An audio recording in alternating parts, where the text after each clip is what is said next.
আলোচনা সমালোচনার মধ্যেই নাটোরের সিংড়ায় উপজেলা পরিষদের চেয়ারম্যান প্রার্থী দেলোয়ার হোসেনকে দেখতে রাজশাহী মেডিকেল কলেজ হাসপাতালে গেছেন ডাক, টেলিযোগাযোগ এবং তথ্য প্রযুক্তি প্রতিমন্ত্রী জুনাইদ আহমেদ পলক। তার শ্যালক শেরকোল ইউনিয়ন পরিষদের চেয়ারম্যান লুৎফুল হাবিবের বিরুদ্ধে দেলোয়ারকে অপহরণের পর মারধরের অভিযোগ।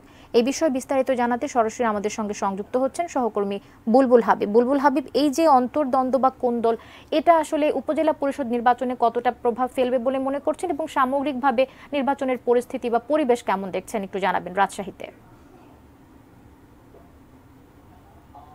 কবিতা, আসলে সকাল ৯টার দিকে ডাক, টেলিযোগাযোগ ও তথ্য প্রযুক্তি বিষয়ক প্রতিমন্ত্রী আইসিটি জুনাইদ আহমেদ পলক তিনি আসলে রাজশাহী মেডিকেল হাসপাতালে পৌঁছান। তিনি সরাসরি আসলে বিমানযোগে ঢাকা থেকে এসেছেন এবং এখানে এসে রাজশাহী মেডিকেল কলেজ হাসপাতালে এসে তিনি সরাসরি ৮ নম্বর ওয়ার্ডে যে দেলোয়ার হোসেন তিনি চিকিৎসাধীন রয়েছেন সেখানে তিনি দেখতে যান। সেখানে গিয়ে তিনি প্রায় ২০ থেকে ২৫ মিনিট সময় অবস্থান করেন এবং সেখানে যিনি অপহৃত প্রার্থী এবং নির্যাতনের শিকার হয়েছিলেন দেলোয়ার হোসেন তার সাথে কথা বলেন, তার পরিবারের লোকজনের সাথে কথা বলেন এবং খোঁজখবর নেন এবং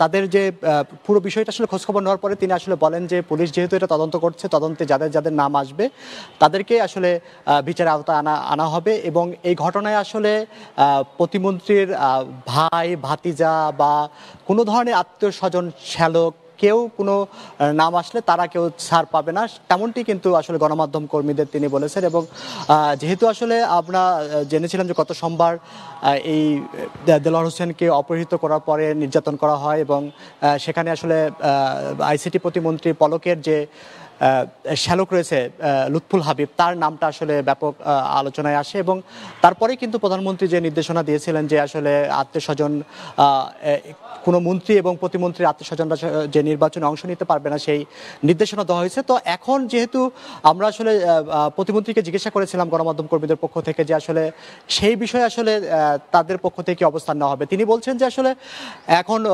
সিংড়া উপজেলায় পুরোপুরি পরিস্থিতি শান্ত আছে এবং যেহেতু তদন্ত চলছে, তদন্তের বিচারের আওতায় আনা হবে। তারপরে যেহেতু নির্বাচন কমিশন আছে তারাও এই বিষয়টাকে গুরুত্ব দিয়ে দেখছেন, তারা এই বিষয়ে প্রয়োজনীয় ব্যবস্থা নেবেন। তো বলছেন যে আসলে আইন অনুযায়ী যে ব্যবস্থা নেওয়ার কথা সেই ব্যবস্থাটাই নেওয়া হবে।